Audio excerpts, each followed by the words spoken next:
Hello my dear students, welcome back. नमस्ते। मैं उदयराज मिश्र आप लोगों का स्वागत करता हूँ। Today I will teach you direct और indirect speech, in which especially I will teach you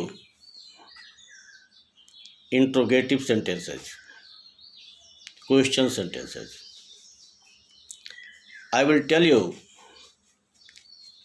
how you can change any interrogative sentence given in the reported part very easily into indirect form. So, please listen me. जैसा कि आप सब जानते हैं, मैं अपने previous videos में बहुत विस्तार से इसको बता चुका हूँ कि डायरेक्ट से इनडायरेक्ट बनाते समय रिपोर्टेड स्पीच में अनेक प्रकार के सेंटेंस हो सकते हैं।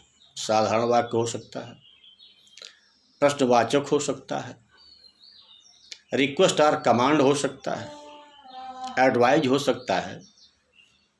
तो क्रम से मैं आज आप लोगों को यदि रिपोर्टेड पार्ट में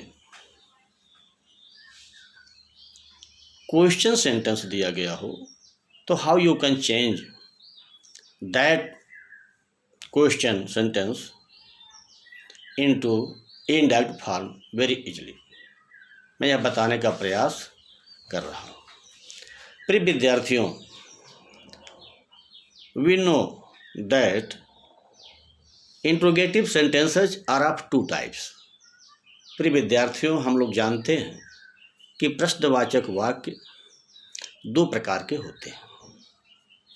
दो प्रकार से तात्पर्य यह है कि ऐसे भी प्रश्नवाचक वाक्य होते हैं जिनका उत्तर हम हाँ या ना में, यस और नो में दे सकते हैं, और ऐसे भी प्रश्न होते हैं जिनका उत्तर हमें विस्तार से बताना पड़ता है। उनके उत्तर हम यस या नो टाइप में नहीं दे सकते। इसलिए we can divide interrogative sentences into two parts. हम प्रश्नवाचक वाक्यों को दो भागों में बांट सकते हैं। फर्स्ट पार्ट, यस और no answer type question sentences, ऐसे प्रश्नवाचक वाक्य जिनका उत्तर हाँ या ना टाइप में दिया जा सकता है। और दूसरा long answer type means WH type question sentences, विस्तृत उत्तरी या WH means what, why, when, who, where से प्रारंभ होने वाले प्रश्नवाचक वाक्य। ये दो प्रकार के वाक्य होते हैं हमारे पास। अब हम पहले लेते हैं यस और नो आंसर टाइप प्रश्नवाचक वाक्य को। The teacher said, are you sleeping in the class? आपने कहा नो। टीचर ने कहा, क्या आप कक्षा में सो रहे हो? आपने कहा नो सर। यानी टीचर ने जो प्रश्न किया था are you sleeping in the class, reported speech जो था, उसका उत्तर आप दे सकते थे, दे दिए यस सर या नो सर, जैसा वहाँ का माहौल था, परिस्थिति थी। तो यस और नो आंसर टाइप क्वेश्चंस, हाँ और ना से उत्तर दिए जा सकने वाले प्रश्नवाचक वाक्य सदैव हेल्पिंग वर्ब से शुरू होते हैं। यानी जिन प्रश्नों का उत्तर हम हाँ या ना में दे सकते हैं, यू माइंड इट, आपको स्मरण करना चाहिए कि वे सदैव मुख्य क्रिया से नहीं, बल्कि सहायक क्रिया ऑक्सिलरी वर्ब हेल्पिंग वर्ब से प्रारंभ होते हैं। हेल्पिंग वर्ब से मेरा तात्पर्य है is, am, are, was, were, will, shall, can, could, has, have, had. इस प्रकार में जिन्हें हम प्राइमरी ऑक्सिलरीज और मॉडल ऑक्सिलरीज कहते हैं, कुल मिलाकर के हेल्पिंग वर्ब कहते हैं, सहायक क्रिया कहते हैं। तो जितने भी प्रश्न सहायक क्रियाओं से प्रारंभ होंगे उनके उत्तर यस या नो में दिए जा सकते हैं। ऐसे प्रश्न अगर रिपोर्टेड स्पीच में आते हैं तो हमें कई बातों का ध्यान रखना पड़ता है। जैसे मैंने आपको बताया था, वक्ता की जब बातों को अपने शब्दों में कहते हैं, सबसे पहले देखो भाई इन्वर्टेड कामा हटते हैं।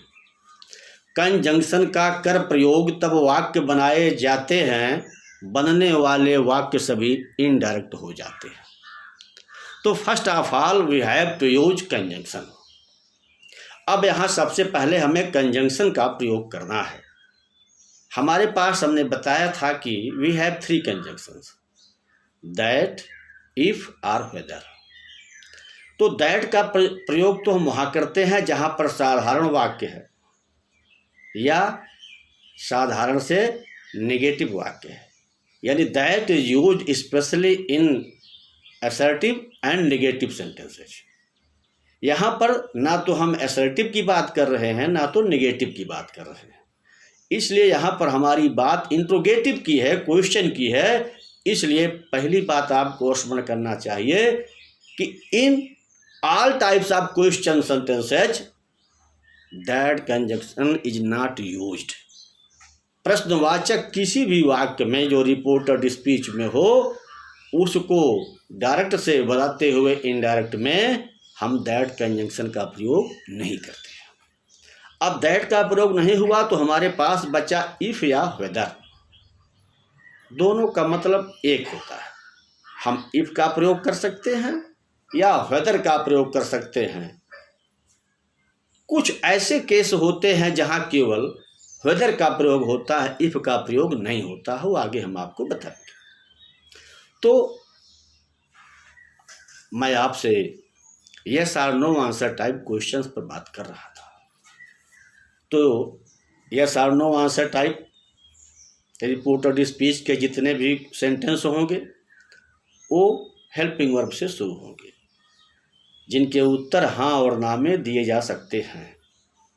ऐसे वाक्यों को डायरेक्ट से इनडायरेक्ट बनाते समय हम कंजंक्शन इफ या वेदर दोनों में से कोई एक का प्रयोग करते हैं।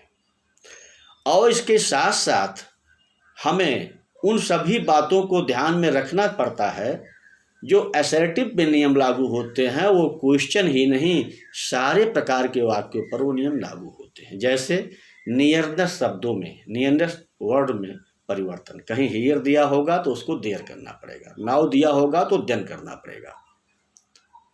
तो पहली बात तो यह हो गई कि यह नियम असर्टिव का ही नियम नहीं था, वह नियम पूरे डायरेक्ट और इनडायरेक्ट का नियम है, यहाँ भी लागू होगा। यानी we have to change here nearness words, समीपता के शब्दों को भी हमें यहाँ बदलना होगा। We have to change here pronouns here, हमें यहाँ प्रोनाउंस भी बदलना होगा। ये भी सबका नियम है, इसमें कोई परिवर्तन नहीं है। और एक चीज ध्यान में देने वाली बात है कि रिपोर्टेड स्पीच का टेंस, अगर रिपोर्टिंग वर्ब पास्ट टेंस में है तो हर हाल में बदलना होगा उससे संबंधित फॉर्म में। रिपोर्टिंग वर्ब जब प्रेजेंट या फ्यूचर में होती है तो रिपोर्टेड स्पीच के वर्ब के टेंस में, रिपोर्टेड स्पीच के टेंस में परिवर्तन नहीं होता। लेकिन अगर पास्ट टेंस में रिपोर्टिंग वर्ब है तो हमें टेंस को भी परिवर्तित करना होता है। इस प्रकार यस और नो आंसर टाइप में अब हम कुछ उदाहरणों को लेकर अपनी बात को स्पष्ट करने का प्रयास करते हैं। एक चीज और बता दें, डायरेक्ट में जो क्वेश्चन होता है, रिपोर्टेड स्पीच में जो प्रश्न होता है, जब उसको हम इनडायरेक्ट बनाते हैं तो वह एक तरह का असर्टिव सेंटेंस हो जाता है, साधारण वाक्य हो जाता है। थोड़ी सी भिन्नता रहती है जिसको हम इनडायरेक्ट क्वेश्चन कहते हैं, सिमिलर टू असर्टिव सेंटेंस, जो साधारण वाक्य के समान होता है। और क्वेश्चन को चेंज करते समय हम उसको इस प्रकार चेंज करते हैं जैसे हम असर्टिव को चेंज करते हैं, यानी क्वेश्चन को मन में भाव रख करके नहीं करते हैं। जैसे अभी देखिएगा, मैं एक एग्जांपल ले रहा हूँ आपके सामने। जैसे द मदर सेड, आज विश्व मातृ दिवस है। विश्व की सभी माताओं को प्रणाम करते हुए मैं आज का पहला एग्जाम्पल भी माँ का लेता हूँ। The mother said, the mother said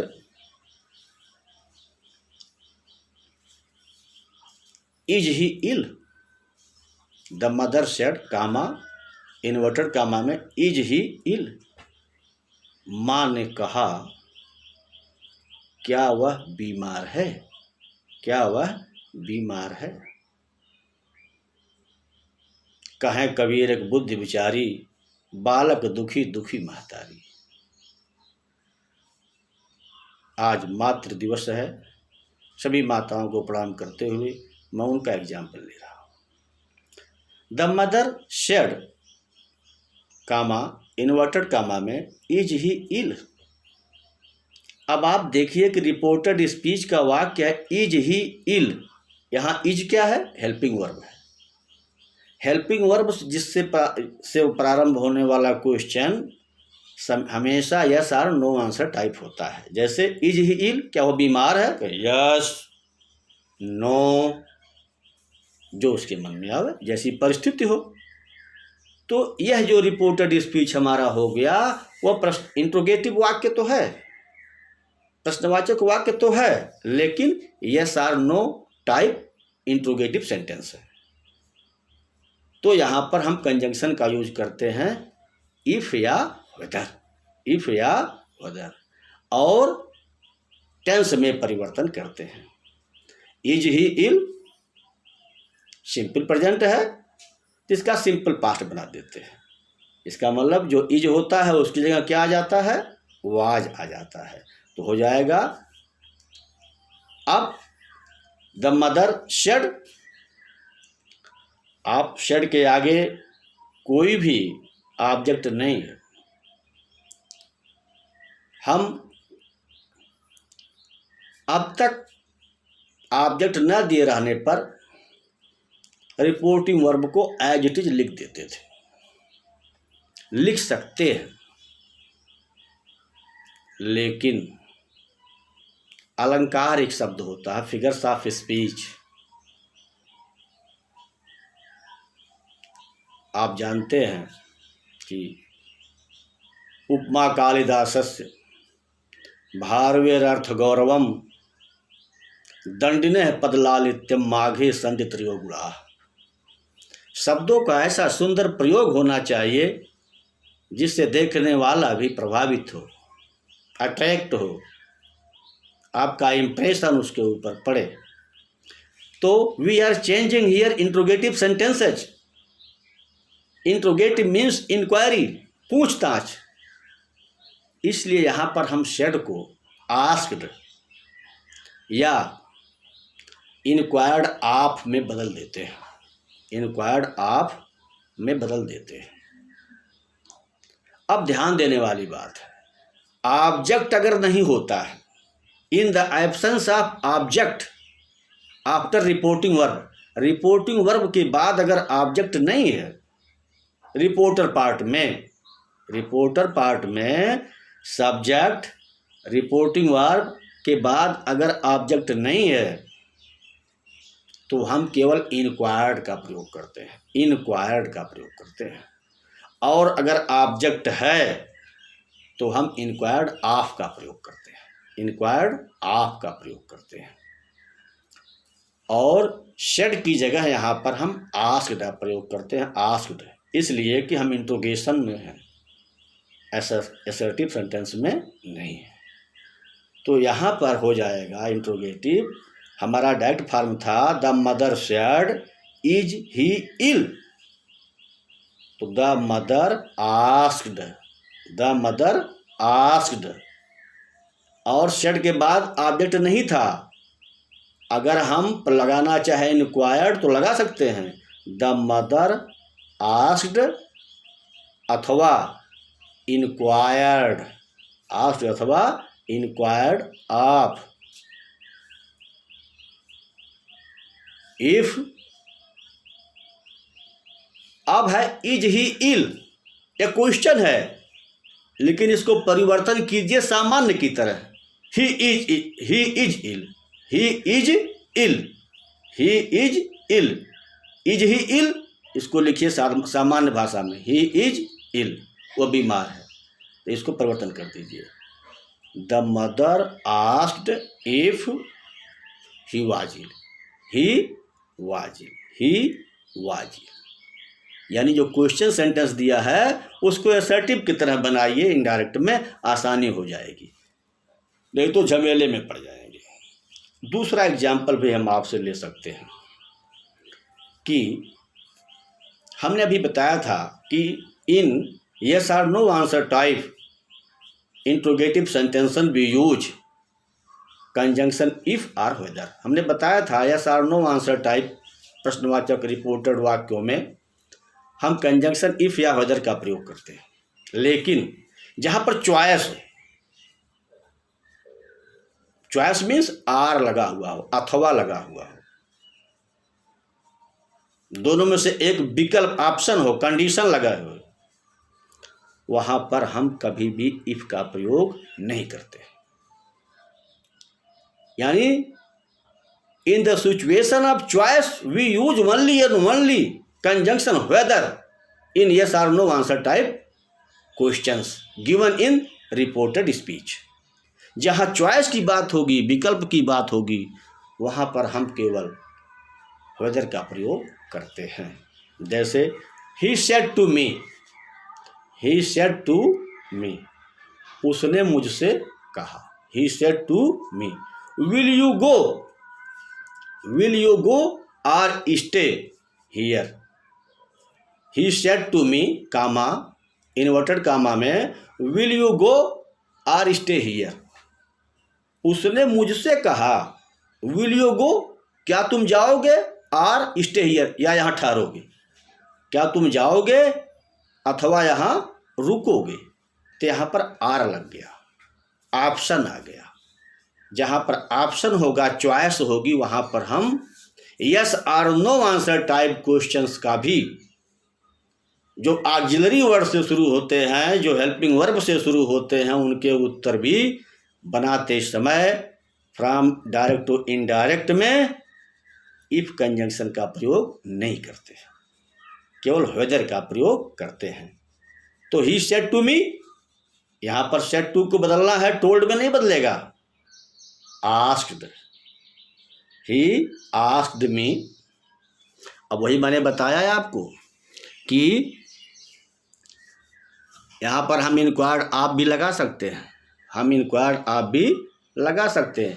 object के ना होने पर केवल इंक्वायर्ड लगता है, और ऑब्जेक्ट के होने पर इंक्वायर्ड ऑफ लगता है। तो यहाँ पर है he said to me, he asked me, या he inquired of me, he inquired of me. अब उसमें था रिपोर्टेड स्पीच में will you go or stay here,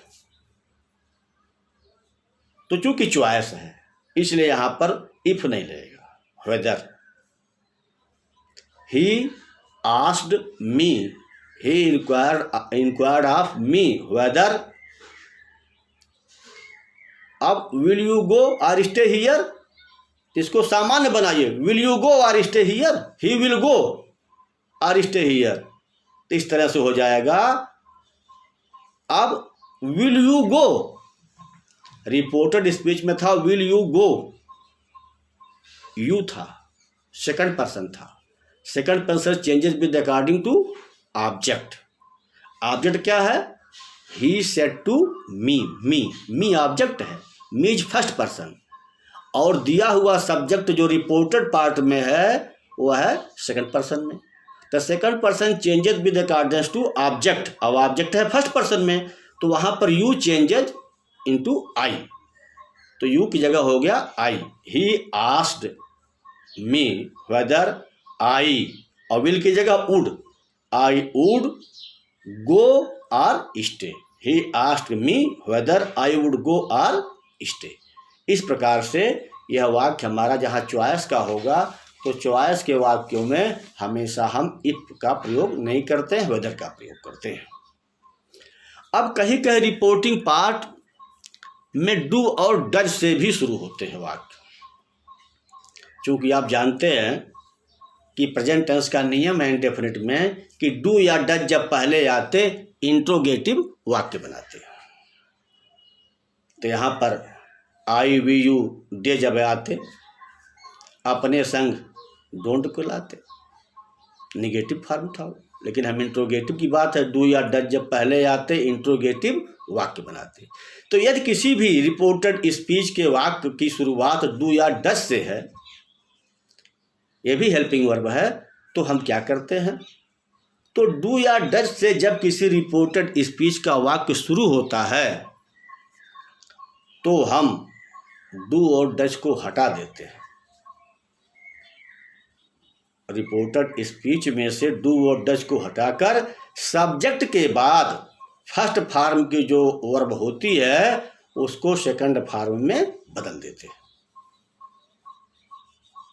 जब रिपोर्टेड स्पीच की शुरुआत डू या डज से होती है तो हम इनडायरेक्ट में बदलते समय सब्जेक्ट के बाद फर्स्ट फॉर्म की वर्ब को सेकंड फॉर्म में बदल देते हैं और डू और डज को हटा देते हैं। जैसे Meera said to Sita, Meera said to Sita do you come here daily, Meera said to Sita do you come here daily. यहाँ रिपोर्टेड स्पीच का बिगिनिंग वर्ड है do, do you come here daily, क्या तुम यहाँ रोज आती हो? कहते नो, यस, यानी यस या नो आंसर टाइप है, यहाँ कंजंक्शन लगना है इफ या वेदर। अब कैसे होता है? हमने बताया कि डू या डज से जब शुरुआत होगी रिपोर्टेड स्पीच के वाक्य की, तो डू और डज को हटा करके हम क्रिया जो फर्स्ट फॉर्म में होती है उसको सेकंड फॉर्म की लगा देते हैं और कोई दिक्कत नहीं करते। प्रोनाउंस में परिवर्तन तो होता ही होता है, नियरनेस के वर्डों में परिवर्तन तो होता ही होता है, वो बताने में कोई बात नहीं। तो Meera asked Sita, Meera said to me Sita, Meera said to Sita, Meera asked Sita. इसके बाद whether, do you come here daily, तो डू तो हटा दिया, यू सेकंड पर्सन है, changes according to object. Object क्या है यहाँ पर? Sita, Sita is the name noun third person, तो इसका मतलब हो गया सी, तो यू की जगह हो गया she. Meera asked Sita whether she, वहां गो आया था, वहां कम आया था, तो कम को यहाँ पर बदलना है नियरनेस के से डिस्टेंस बनाते हुए विलोम के रूप में, तो हो जाएगा वेंट, हियर का देयर, डेली का डेली। तो Meera asked Sita whether she went there daily, whether she went there daily. अगर अब इसी तरह कोई चीज डज से शुरुआत हो, जैसे द प्रिंसिपल वांडर्ड, प्रिंसिपल आश्चर्यचकित रह गए, the principal wondered, does he want to read English, does he want to read English. Principal को बहुत हैरत हुई, क्या वह अंग्रेजी पढ़ना चाहता है? क्या वह अंग्रेजी पढ़ना चाहता है? Does he want to read English, the principal wondered. तो अब यहां पर डज से शुरुआत हो गई, तो डज को भी हटा देंगे। Does he want to read English, हमने क्या बताया, डू या डज के आने पर हटा देते हैं, क्रिया की फर्स्ट फॉर्म को केवल सेकंड फॉर्म कर देते हैं। तो वांट की जगह क्या हो जाएगा, वांटेड। बनाइए, द प्रिंसिपल वांडर्ड इफ या whether, the principal wondered if or whether he wanted to read English, he wanted to read English. इस प्रकार हो जाएगा। अब कहीं कहीं प्रश्न आते हैं, डू और डज का जब प्रयोग हो गया तो कहीं कहीं डिड और डिड नॉट भी आते हैं, कहीं कहीं डिड और डिड नॉट भी आते हैं। अब डिड तो ऐसे भी पास्ट टेंस में होता है। चलिए, तो जब डिड और डिड नॉट का प्रयोग होता है रिपोर्टेड स्पीच में, तो डायरेक्ट से इनडायरेक्ट बनाते समय अगर डिड आया है तो डिड को हम हैड में परिवर्तित करते हैं, अगर डिड नॉट लिखा हुआ है तो उसको हम हैड नॉट में परिवर्तित करके, डिड के साथ क्रिया फर्स्ट पर्सन की लगती है, यहाँ और हैड के साथ थर्ड पर्सन की लगती है। यानी when any sentence given in reported speech begins with did or did not, then we write had on the place of did and use third form of the verb beside first form of the verb। अगर कहीं पर did दिया है या did not दिया हुआ है reported speech में, तो while we are going to make indirect sentence, first of all we have to change did into had, did not into had not, and the first form of the verb must be changed into third form of the verb। जैसे Sita said, Sita ने कहा, did she not go there, Sita said did she not go there, did से शुरुआत। तो इसका बड़ा आसान है, Sita asked, Sita asked conjunction if या whether, Sita asked if or whether. अब यहां did she not, did not लगा हुआ है तो डिड नॉट की जगह हैड नॉट, तो सीता सेड या Sita asked if or whether she had not, वहां क्रिया है गो, तो third form of the go went gone, gone there. Sita asked if or whether she had not gone there, she had not gone there। इसी प्रकार अगर do not आया हो, don't आया हो, तो डोंट के आने पर कोई परेशानी नहीं, don't worry when don't arrive. अगर डोंट से शुरुआत होती है तो डोंट वरी, परेशान मत होइए, डोंट को डिडंट कर दीजिए, यानी change do not into did not, do not को डिड नॉट में चेंज कर दीजिए। जैसे I asked him, I asked him don't you know that the socks you are wearing are not a pair. Once more listen, I asked him don't you know that the socks you are wearing are not a pair। अब यहाँ don't say शुरुआत हुआ है तो आप उसको do not को change करना है डिड नॉट में।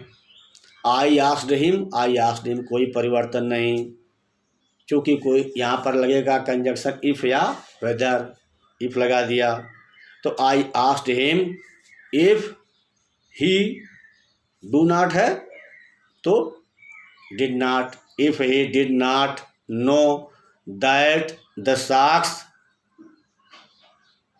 you are wearing, वहां था तो you की जगह हो जाएगा ही, नाम है, थर्ड पर्सन है, ही आर की जगह was, wearing, wear, not a pair। यानी I asked him if he did not know that the socks he was wearing wear not a pair. यह हो जाए। My dear students, this is the period of lockdown. ये lockdown का समय है। I haven't any black board. जैसा कि आप लोग जानते हैं, हम लोग कभी भी प्राइवेट शिक्षण नहीं करते। हमने अपनी ज़िंदगी में ट्यूशन नहीं पढ़ाया, इसलिए हमारे घर पर स्पेशल रूप से किसी को पढ़ाने की कोई व्यवस्था नहीं रहती है। आने पर हम निःशुल्क शिक्षण करते हैं। कोई विद्यार्थी आता है तो पढ़ाते हैं, लेकिन उसका शुल्क नहीं लेते। किंतु हमारे पास एक नियमित व्यवस्था न होने से हमको भी अनेक दिक्कतें हैं। लॉकडाउन के बाद प्रयास करूंगा कि आपको हम ब्लैक बोर्ड के प्रयोग द्वारा तमाम चीज़ों को समझाएं। तब तक इसी प्रकार के हमारे शिक्षण से आप सीखने का प्रयास करें, मेरी कमियों को बताने का प्रयास करें, ताकि मैं सुधार करूं। अभी मैं भी बहुत नया हूं, मुझको आता नहीं। अब मैं आपसे आता हूं second type of interrogative sentences named as WH words.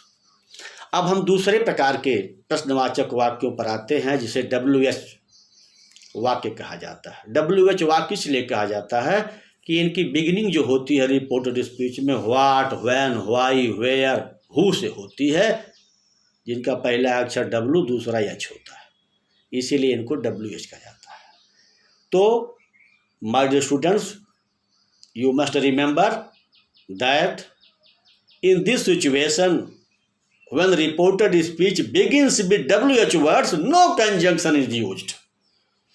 अगर रिपोर्टेड स्पीच की शुरुआत WH शब्दों से होती है या हाउ से होती है, तो किसी भी कंजंक्शन का प्रयोग नहीं किया जाता,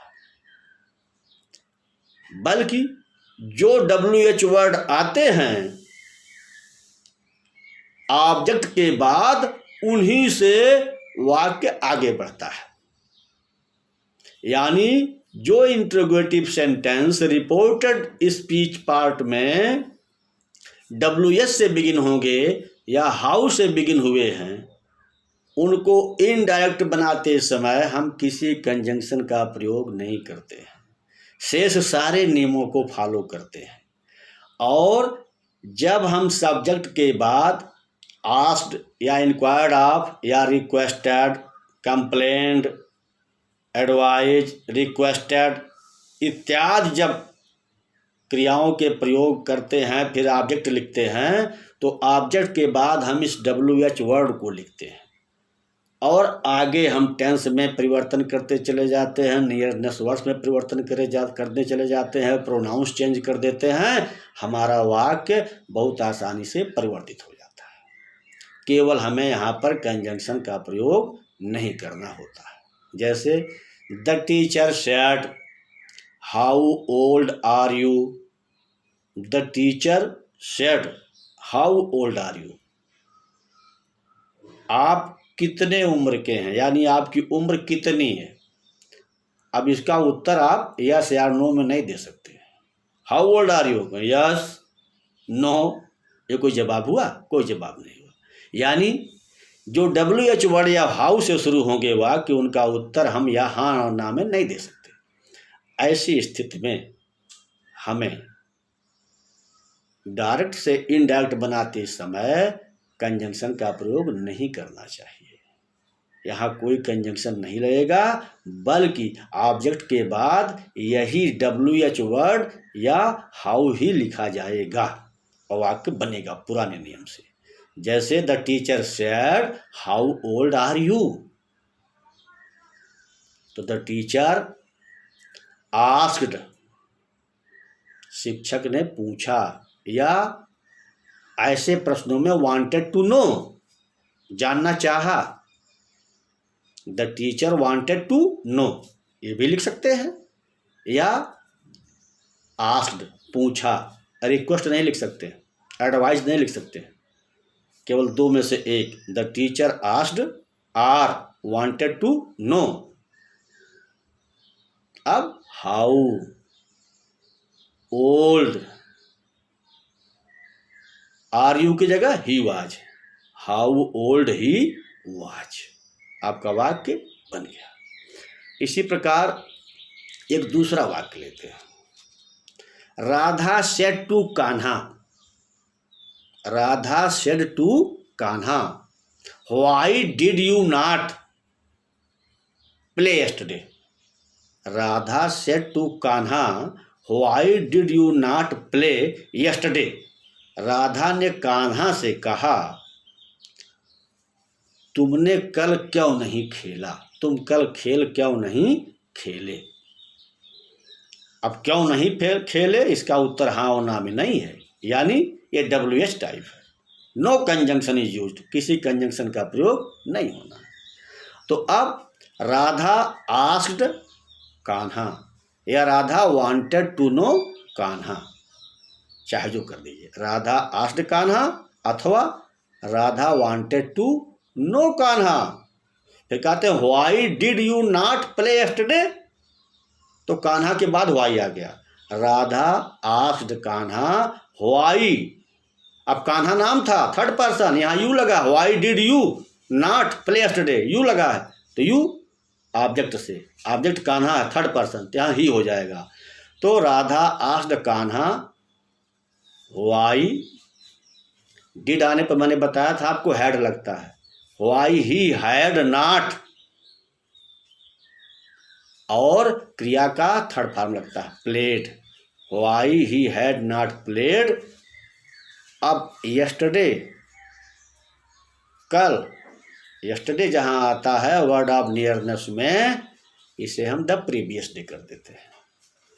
तो Radha asked Kanha why he had not played yesterday, वह कल खेलने क्यों नहीं आया। इस प्रकार तमाम वाक्य ऐसे हैं जो आपको जीवन में मिलेंगे। अगर आप नियमों को कंठस्थ करते रहे तो मुझे विश्वास है कि कोई भी वाक्य आपका मार्ग रोक नहीं सकता। हाँ, अनाभ्यासे विषम शास्त्रम। अगर आप मेरी वीडियो को देख करके अभ्यास नहीं करते हैं तो सीखे गए ज्ञान कौशल योग्यताएं भी अभ्यास के अभाव में विस्मृत हो जाती हैं, भूल जाती हैं। इसलिए it's my earnest desire and polite request to you all, do your learning through repetition and method of overlapping. पुनराभ्यास और आच्छादन के नियम का पालन करते हुए आप पुनः मेरी वीडियो को सुन सकते हैं। कलम लेकर बैठकर लिखते हुए बाद में अन्य उदाहरण देख करके आप अन्य वाक्य देख करके बनाने का प्रयास कर सकते हैं। If you have any doubt, फिर भी कोई समस्या शक आपको बना रहता है, write down into the comment box of this video freely, right freely my criticism. मेरी आलोचना को स्वतंत्र रूप से लिखिए, मैं आपकी आलोचनाओं को आशीर्वाद समझूंगा और अपने अंदर सुधार करने का प्रयास करूंगा। Best of luck. जय हिंद, जय भारत।